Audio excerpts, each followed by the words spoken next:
What's up? What's happening? What's going on? Welcome back to another episode of another Lesbian Podcast with me, AC. Somebody fine ass daughter, Hoochi Daddi. Don't care what you call me that. Just care that you do. We have an extra special guest today. If you don't know her now, you do.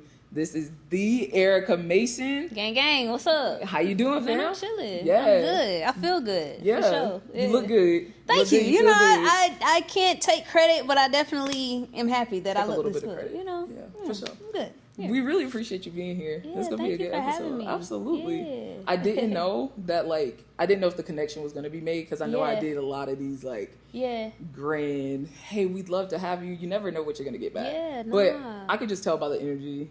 I saw you on TikTok, and I just loved your energy then. Thank you. And so that's why I was like, let me give you a follow. I saw the podcast vibes. I was like, oh. Yeah. We just friends chilling on the couch. Yeah, I like just the organic vibe. Absolutely. That's big to me. So, literally how I live my entire life. Hell yeah. Everything's about an energy. And my friends be like, oh my God, you so strict. But absolutely. Yeah. Energy is everything to me. I had to learn that the hard way. I used to just kind of let a lot of people just get close. Just because I'm a lover, I love people. Yeah. But just not understanding the toll that it took on me. Oh, so, yeah. It's draining as hell. Yeah. I'm a little stingy with my energy and my time. You have to be. Sure. You have to be. Everybody doesn't deserve it. And everybody's not going to handle it properly. No. Right. They have not. We'll get into those stories. right.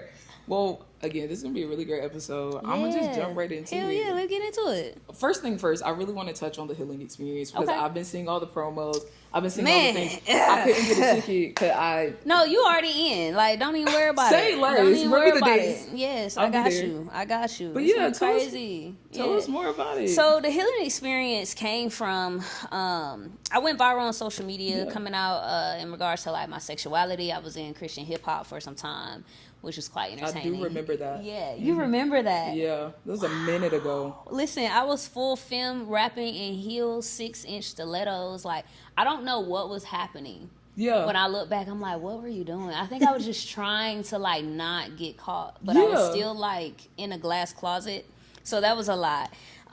Definitely in Christian hip hop, there are certain rules that it's kind of if you speak up and kind of say that you are gay or whatever, or just queer or whatever, then it's bad. But if you're not really kind of speaking on it, it's kind of don't ask, don't tell type of thing. But I was not happy, so I started to come out, and I was finding that there were so many other people that were sharing my same sentiment, but not just about my sexuality and my faith, but just about my mental health, because I struggle with depression, suicide, anxiety. It was a lot going on. And I started realizing people were connecting with the music, and they were asking me to be their mentors. Yeah. Shit, I ain't nobody mentor. Right. I'm not nobody's coach. I'm not any of that shit. But I definitely understood the sentiment of people who needed extra support. Exactly. And I had at the time lost all of my, not all of my friends, but definitely a large bulk of my friends and community. But I had some really good solid ass niggas that were around me. Right. That were therapists, they were coaches and stuff. And we were just chilling one day. And I was like, man, I really wish I can just invite my fans into the room, into the space, so that they can hear the type of conversations that we're having.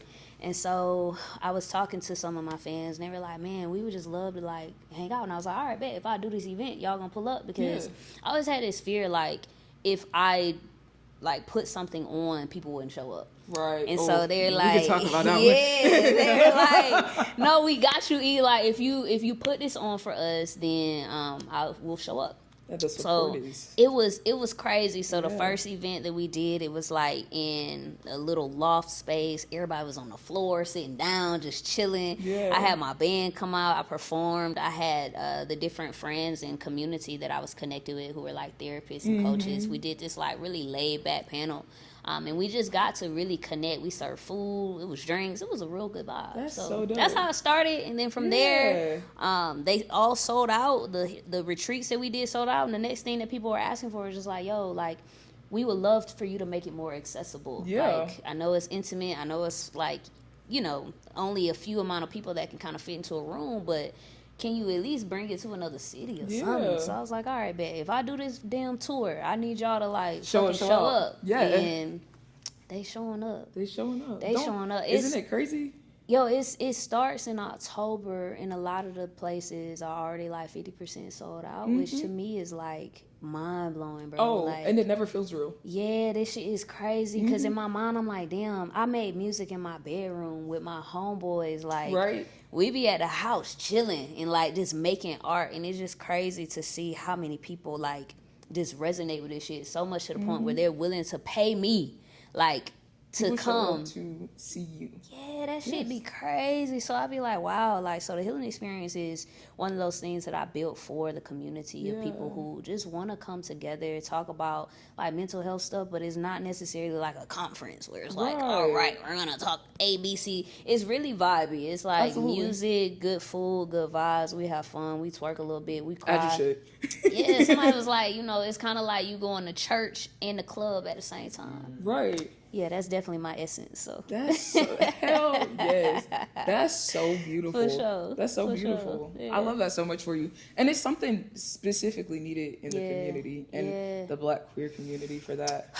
Man, like when I first kind of jumped into this, like because I went viral, and you can tell me if I'm getting ahead of like the podcast questions and all that shit. We go however you want.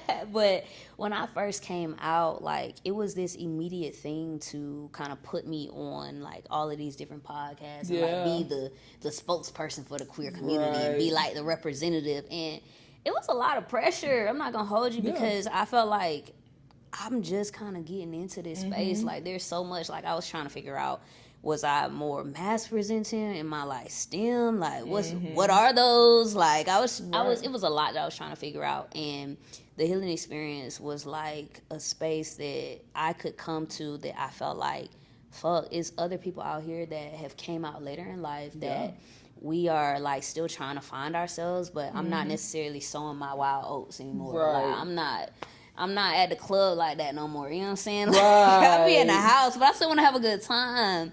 And so it was just a way to like create a space that blended wellness, but also for Black queer people that can come and also get their questions answered about like faith and sexuality, because that's a huge one too. Yeah, and it's I mean, down south, grew up Christian Baptist church every Sunday, every Wednesday, every summer. Facts. Like, if I wasn't at school or home, I was at church. Yeah, youth group. Yeah. And it was, and we touched on this one episode, a couple episodes maybe, this season about what that looks like and, the evolution of, like, faith and spirituality and religion and how it all conforms together with sexuality. Facts. And I was having this conversation the other day, but it was literally like, I came home from college. It might have been my freshman year. My parents begged me, come on, go to church. Go to church as a family. I said, okay, because if I didn't do nothing, I was going to make Yvonne and Bill proud. Hey, I feel it. I said, Mama, if we get to church and they preach about being gay, I'm leaving. Because it wasn't a secret when I came out. It wasn't a secret. They knew when I was 3. It was not a secret. It was not hiding. I wasn't hiding it from anybody. I love it. Yeah. And so we went to church that day and we had a guest pastor. And guess what he did? Looked me dead in my face.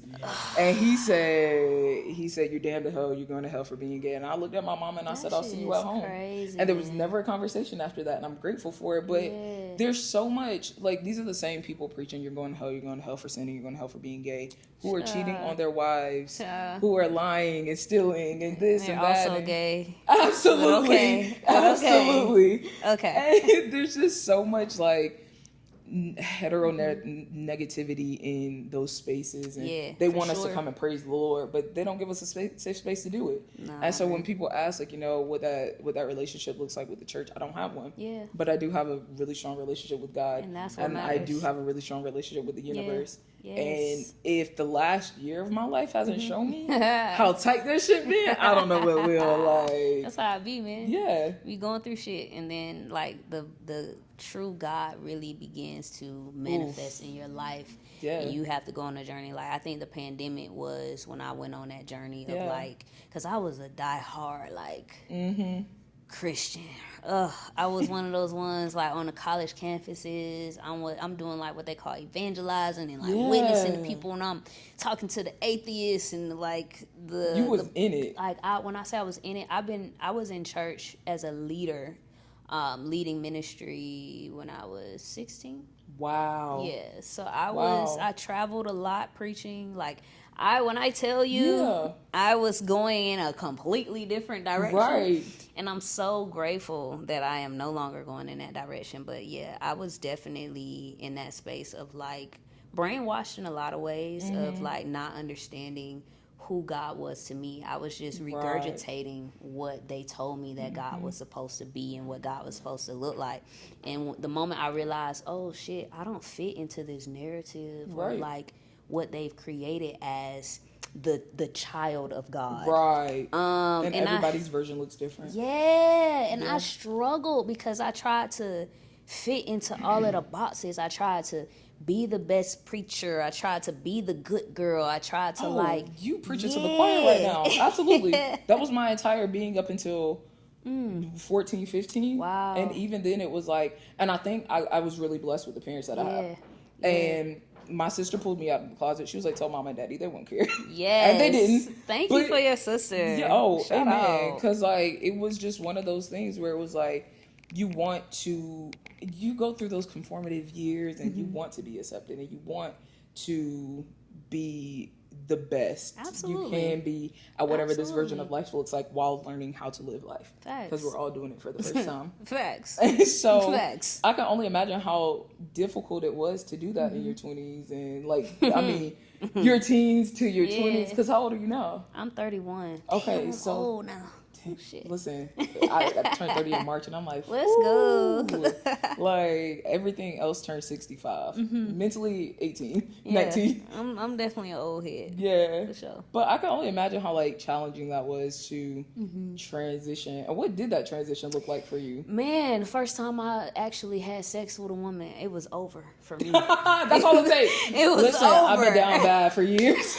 Yeah, man, it was over. Yeah. And that was when I was 18, and that was like my first. So like when I say I got into leadership around like 16, that 17 mark, my life was like, whoa, what the hell? Like I just bust down this fine ass minister in the church and I'm like 18 years old and I'm like, bro, you blew your whole shit up. what's happening? I just remember praying like, God, there's no way. There's no way. There's no fucking way. There's Like, no you way. gotta be kidding me. This just blew my mind. Right. So No, I know yeah. what, I see why niggas act the way they do.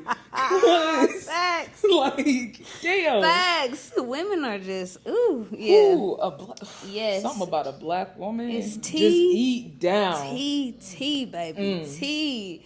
So yeah, it was a struggle from that point forward, and I definitely had like challenges where I was wrestling with my true identity of like my sexuality, being a queer person, but then also like trying to fit into this heteronormative like religious box of you don't like. And we were strict, so we couldn't drink, we couldn't like do no clubbing, no nothing. It was like. Damn.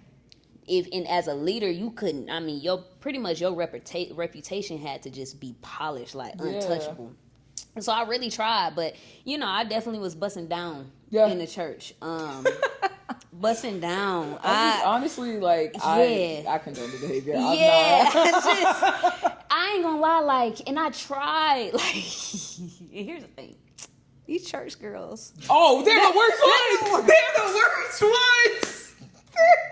Best and worst all at the same time. That's what I'm saying. Yes. It'd be like this the good girl. You be trying to be on your best behavior. Here come the little church girl. Oh my God. Who just I was dating one of them not too long ago. Yeah, they off they rocker sometimes. Reverend daughter, I said, oh yeah, you ain't no fucking listen, good. them PKs, woo, them PKs be on another level. I love my PKs though, but woo, they act up. It's like they don't have a choice but to. No, that's because I can only imagine what their households look like. The only option is to rebel and to do it secretively. They got all the stops, the tricks, the tips, all of it. Yeah. Because they're not going to get caught, but they definitely go do it. And I can imagine for them, it's like the duality of your parent being this icon in the church and this like what people are perceiving as like got it all together, and then you go home and you experience your parents' humanity, like they're just their normal mistakes, like just stuff, and then they probably preaching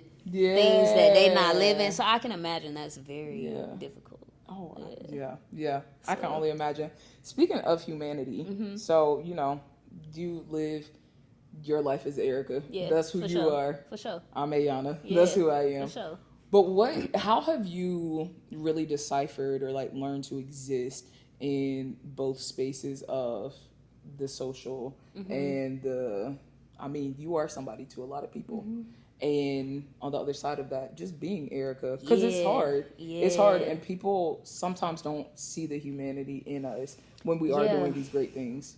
For sure. I think I still wrestle with that. Like I was saying earlier, it's like sometimes like I'm walking down the street and I'll have fans who listen to my music come up and it's like, oh my God, and start crying like, thank you so much. Like your music has really impacted me. And sometimes I don't know how to take it. It's like, wow, thank you. Like, but it has not really hit me that for this person, I was a lifeline to them, you know, but to me, I'm E. Like, you know, I got social anxiety. I don't want to, I'm thinking about what I'm going to have in this small conversation. Like, what kind of questions should I ask? Like, I'm over here, you know, in my own little world, but yet, like, experiencing the influence that I have, it is, one, a challenge sometimes, but then two, also, like, coming into acceptance of who I am and just owning that shit. Like, and that's one thing, maybe I think I got that from the church of like that false sense of humility of like feeling like if I walk into a room and I act like I'm that nigga too much, then that's like a negative thing. But like we're also Black women, so like that they already have a problem with us doing that anyway. And so it's like trying to balance, do I walk into this room and I disrupt the space with just my presence, because my presence already is disrupting. When I walk into a room, especially what I have experienced with being a more mass presenting, I don't even think I'm like, I don't identify as a stud, but I think I'm very, very soft mask. Right, like, girl, me neither, because them niggas toxic. Listen, and I'm like, you walk into a room, I want to be your friend. Exactly. I actually think you're hot. Like, I think you look attractive, and maybe I'm not like attracted to you in that way, but can I just be like, damn, you look good? All my friends find shit. That's what I'm saying. All know it. Like, this is the most I've ever had, like, an insane amount of mass friends, but it's so... it is the healthiest spaces I've ever occupied. It's such a beautiful thing, but we all operate the same exact way, which is why, you know, when we originally had these conversations, I'm like, oh yeah, my friends would love you. Like, they would, because we're all on the same wavelength at that point. It's like, you fine. We fine. Like, why can't we be fine together? Go grab a drink. Yeah, get some food. That shit gets weird to me. And so, like, when it comes to the social stuff, I find myself, because I don't feel like I'm super famous in the queer space. Like, people would beg to differ, but like in my brain, like I know really well-known like queer folks or queer like representation, and maybe it's, again, this is probably my own perception, but absolutely, I just came into this space, so it's like I feel very much like still kind of getting acquainted with all the different circles and stuff.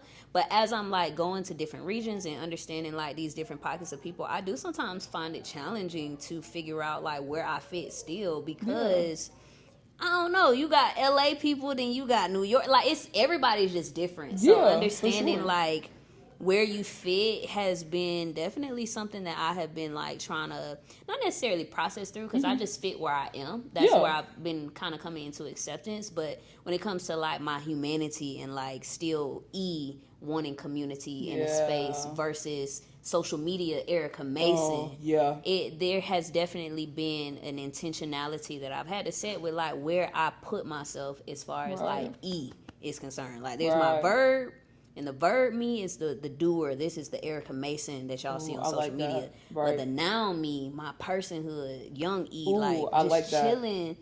I have to be very intentional about where I show up in spaces. Absolutely. Because people will take advantage of it. They do. For sure. They do. And one of the things, like, I know you asked me earlier how long I've been in Atlanta, and a lot of people react the same way. You run this bitch. Please. We just getting started. I love it, though. I love it. A lot of people have the same reaction. I mean, pause. Okay. Let me just give you a moment, because who comes in their first year selling out parties and stuff? Like, in Atlanta, where... I'm not a promoter, but I would imagine that the space is already pretty competitive. Yeah. So it's like, absolutely, you came in and the funny shit thing, down. Thank you, I appreciate it. And I get smitten when people say shit like that, because it's just like, I think I have, like, I am so tunnel vision right now with my goals, my dreams, my aspirations. Yeah. Because a year from now, I will not be working this hard. And if I am, it will be, like, far grander than what I'm doing. Absolutely. I can't be on the stage as Hoochi Daddi at 33. And so I got 2 years to do this shit. Y'all hearing it here. I got 2 years. You gonna retire to Hoochi Daddi? I gotta retire. Like, a girl wants a wife and kids. Like, I can't let the kids can't know. Kids can't know. Facts. Mama had a past life, y'all. I feel it. But it's like, I was down bad when I got here. Like, got here and left Charlotte with just an idea that I needed more and wanted more. Wow. And I packed my 2-door car up and I got my ass on that road, and my best friend, love her down, and made space and created the opportunity for me to be here, and supported me in whatever I needed, and went through a really tough breakup, and I detached every piece and part of myself from whatever version of me I was then, and I got off of social for 3 months. And when I re-entered the spaces, it was a lot of learning who I was and recreating myself, and I was like, I really want to start this podcast, because I already had one. At a point in time, it was Opinions Like Assholes, and I was like, I need something more specific. So like this queer space, and we need to have the hard conversations out loud, and I made a cute little video, and that went viral, and then now we're on season 2 of a fucking podcast. Let's go. And it's like, I was in school last semester, finishing up my bachelor's. We're taking a break because there's other bigger fish to fry right now. But I went outside probably the end of March, and I haven't stopped since then. And literally, adult supervision needed was just an idea that I had one weekend, because I was like, damn, we're doing a lot of shit. I'm like, outside, buzz club, another club, no sleep.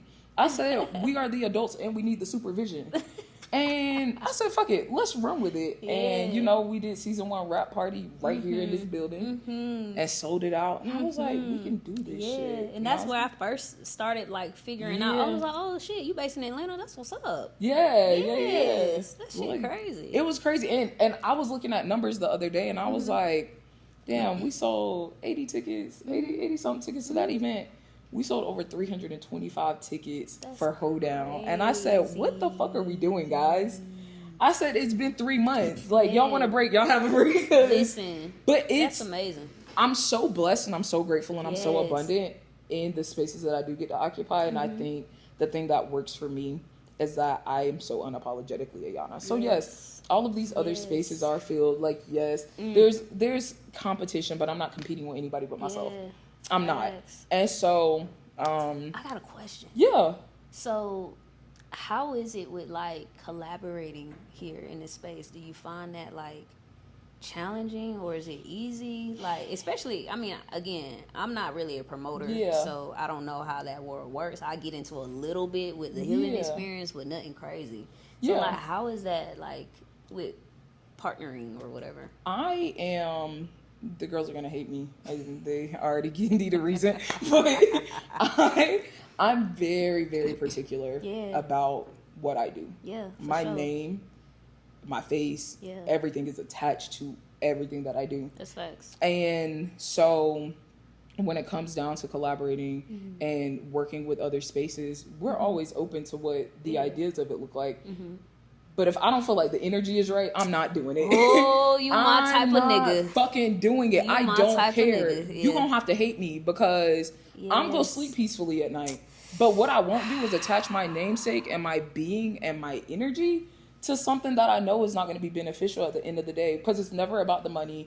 It's always about the experience. And the one thing that we work really hard at doing is creating this raw, genuine experience across the board. Because we do ASN, but we're also doing another lesbian podcast. We're also working on some stuff on the back end. We'll be in Charlotte for Pride, collaborating with the L Table. And Ocean is their founder and creator. She's doing amazing things there. We'll be there for Charlotte Pride. So the collaboration is not a problem.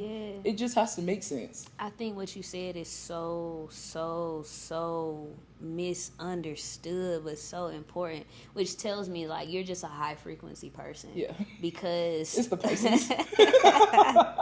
sometimes people are so ready to like jump into shit with other people without like assessing a person's absolutely. energy. And it's not just like partnerships, but also relationships. Like this goes across the board. It's like what you see in a person. It's like, oh, they seem cool, or you might look at their socials or whatever, and it's like, oh yeah, I would love to like link up. Or you see they fine and It's like, damn, like.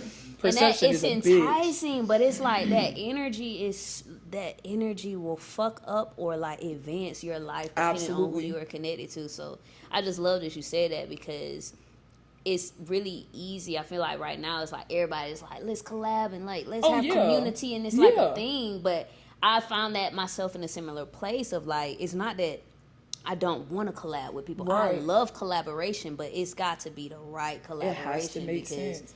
Everybody, it feels like, and I say this all the time, but it feels like I'm becoming an opportunity for people. Yes. And I create opportunities every day for people. It's literally my job. Hell yeah. But going again, and this goes back to the humanity of it all, people forget that I'm a person. And I know I show up in a fun way on the internet, and I do this and I do that, but people forget that I'm a person with feelings and emotions and goals and dreams, and I want to exist in this world, a certain place. And like one of my friends laughs at me all the time. She's like, bitch, the way you act, I would not have thought you were as emotionally aware as you are.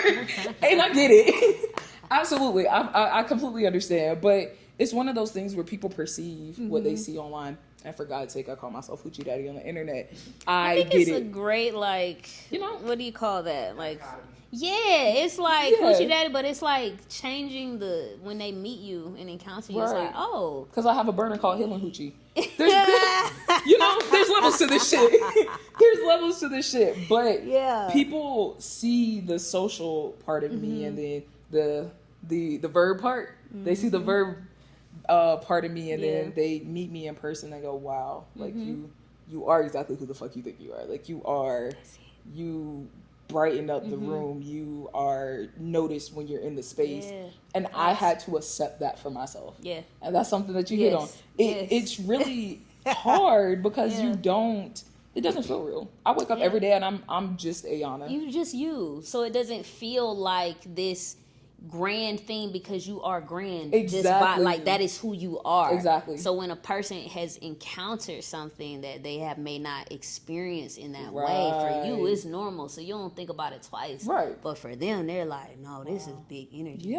This is great. I need more of this. Exactly. And if all of this shit went away tomorrow, I'm still gonna be Ayana. I'm going to be Ayana to my core. All of the people who know me as the pain in the ass, annoying, fun-loving, good time girl, I'm still going to be that for everybody. And so I just show up in the world in that way and create the spaces so that other people can too. Hey man, elevate this platform. Y'all need to monetize this podcast. Like, we just need more of that, like, representation and just conversation around that. Like, damn. Which is the whole point of this season specifically, because we got some really big names on this season, and I mean, we almost through the season. We got 3 more episodes. And I really doing the thing in January, because like it's only July. Doing the thing in January and saying it, and now it's unfolding and being so intentional about how we show up for this season. I'm like, I'll pay for it until it pays for itself, because again, it's not about the monetary value. It's the value we create and the things we get to give out to the community and to the universe. The girls have been on my ass since the last season ended about the next season, and promos drop real soon. So it's just like being excited to, like, as exhausted as I am, because it's exhausting being all these versions of Ayana for so many people. But the reward is how people get to consume it. Everybody's not going to like it. Everybody's not going to find value in you. But the people who find value in another lesbian podcast and adult supervision needed in Ayana, in Hoochi Daddi, whatever it is, it's really the most fulfilling thing that I can honestly say. This is the first time I've ever felt in my entire life I'm exactly where I'm supposed to be, doing what I'm supposed to be doing. I quit my job to do this shit full time. Hell yeah. Like, it don't get no more fulfilling than this. That's the best type of commitment right there. Exactly. That's what's up, man. Yeah, shout out to you. Like, I'm genuinely sitting here with a big ass smile on my face, because I'm like, bro, that type of representation is so necessary. And so, like, I already know. I'm excited. Thank you for having me. I feel special to be on it, bitch. Oh, hell yeah. Like, I knew the connection was going to be amazing. Like, from our initial call, I was like, oh, yeah. Like, this energy. Facts. It was cool. Yeah, exactly. So, like, what are some of the things, like, I know we go lighten up the conversation a little bit, but so, are you from Atlanta? No, I'm from a little town called Williston, Florida. Wow. It's like outside of Gainesville, Florida. Okay. Most people don't know the Gators, Florida. I do know Gainesville. Yeah. If you don't know Gainesville, you might know Jacksonville. If you don't know Jacksonville, Miami. Everybody know Miami. Everybody it's know 5 Miami. hours away from Miami. I'm not from Miami, but yeah. Yeah. And so how long have you been in Atlanta? 5 years now. Okay. Yeah, so I've been scooting around. When I first got here, I was doing valet, Ubering, grocery shopping, doing whatever I could to make ends meet, to follow the dream. That's it. Oh, that it. Talk about following a dream, right? It was definitely a challenge because, I mean, like you, I definitely had my journey of, like, I was in the church, so I was in leadership, and I was just tired. And I didn't know that coming to Atlanta was going to lead me to where I am now. Right. I had no idea. You never know. I thought that I was going to come to Atlanta, I was going to sign to Reach Records, and that was going to be my thing. Right. And funny story is that we were actually kind of courting in that, and I'm so happy that they decided to go in another direction and not sign me, because I was like, wow. But I think we both sat down with the A&R, and I felt like we all knew that this just probably wasn't going to be a great fit. But one thing my mom always says is detour. The thing my mom told me, I'll never forget that car ride, because it was literally my 2-door packed with everything I own, and I was stuck in Atlanta traffic, and I said, Mom, if nothing in Atlanta teaches me anything, the patience will come, because this damn traffic is gonna kill me. Bruh, Atlanta will test you. Oh, it's every not for the single week. day. Oh, it's no, not at all. It'll chew you up and spit you out. Yeah. But she was like, my childhood nickname is Nani. She was like, Nani, you have to remember detour, because everything's not going to look the way you want it to. It's never going to look the way you want it to. And whatever doesn't work is just a detour for something better. Facts. And I've held on to that. The two things I've held on to was that, and then life with no resistance. Life with no resistance. And that part. When I pray, it's God put me in the places and the spaces with the people that align with me the best, that align with my heart, with what I'm trying to accomplish. That part. Because there's going to be a lot of people. There's going to be a lot of opportunities. The access just continues to grow. Yeah. This is just one of the many things. Yeah. But being comfortable with what it doesn't look like or what doesn't work out, because better always does come. And it's a beautiful thing. I have this, like, I don't know if you call it mantra or affirmation, but every delay works in my favor. Ooh. And it's like, write that down. That for me is, every delay works in my favor. It works in my favor, because what's the other saying? No today doesn't mean no tomorrow. Exactly. It's like every no that you experience is just another opportunity for you to be able to pivot, for you to be able to see what's more in alignment with who you are and where you are.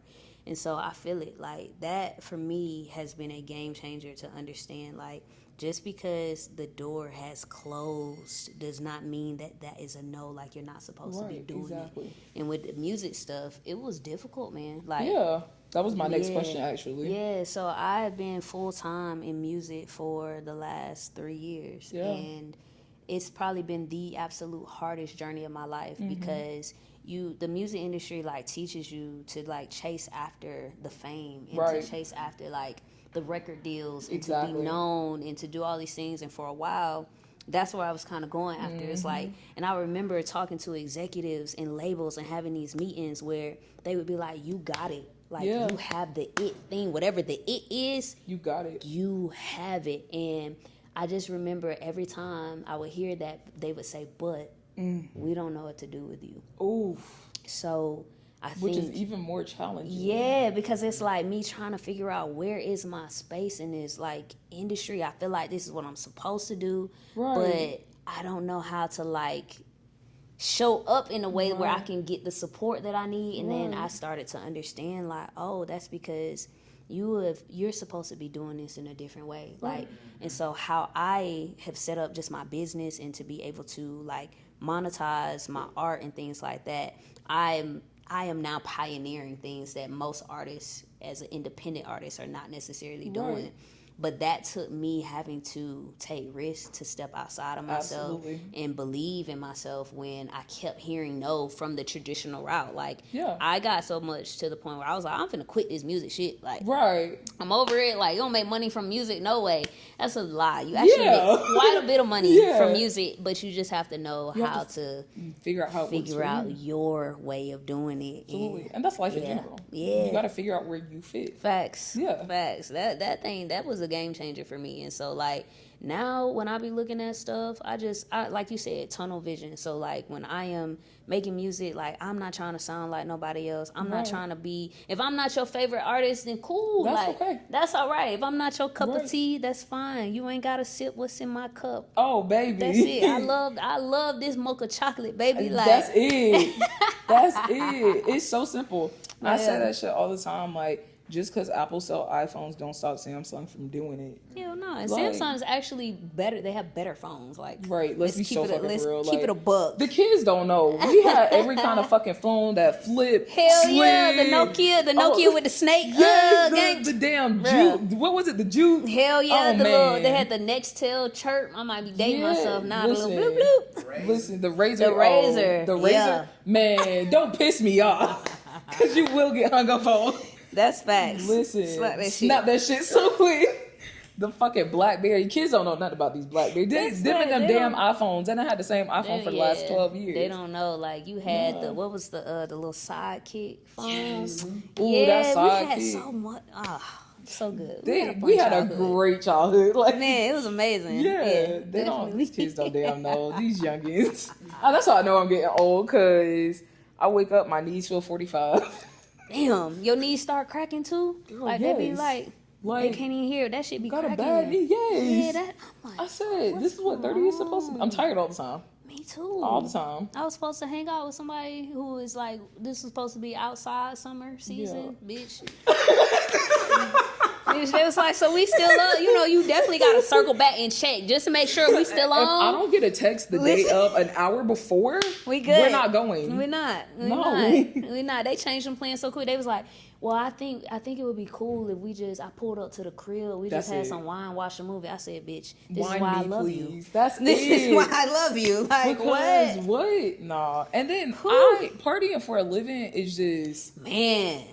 I'm trying to figure it out. Tired. I'm trying like how, because I don't know.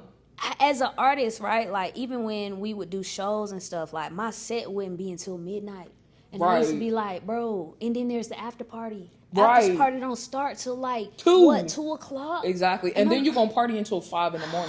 And I'm like, this is not for me. I can't live this life. So I really don't even be performing at clubs no more, because I'm like, first of all, what I'm gonna do at a club? I had to understand that. I was like, the music that I make, guys, come on. What I'm gonna do at this club? Right. Ass shaking. I mean, I do have a few songs, but they're gonna be crying, ass shaking, like, whoop. Honestly, child, however you get with it, get down. Honestly, we need to work on a collab or something. Listen, I've been thinking about some live, like, music is in my soul. I've been playing piano since I could probably walk. Really? Yeah, I do a little piano, guitar. I used to play drums, but I don't feel like I have to rhythm for it. I'm not surprised. You look like a musician. Yeah, like, it's in my soul. You Everything the vibes. I do is like one of our events is Sip and Chill, literally, so I could curate the event around the music. And so we've been thinking about some stuff on the back end. I really want to do like a live music, like a live, like a mini concert, if you will, kind of like our version of Tiny Desk, Black queer version of Tiny Desk. Listen, we could fuck that up. Listen, we can definitely fuck that up. That'd be a good time.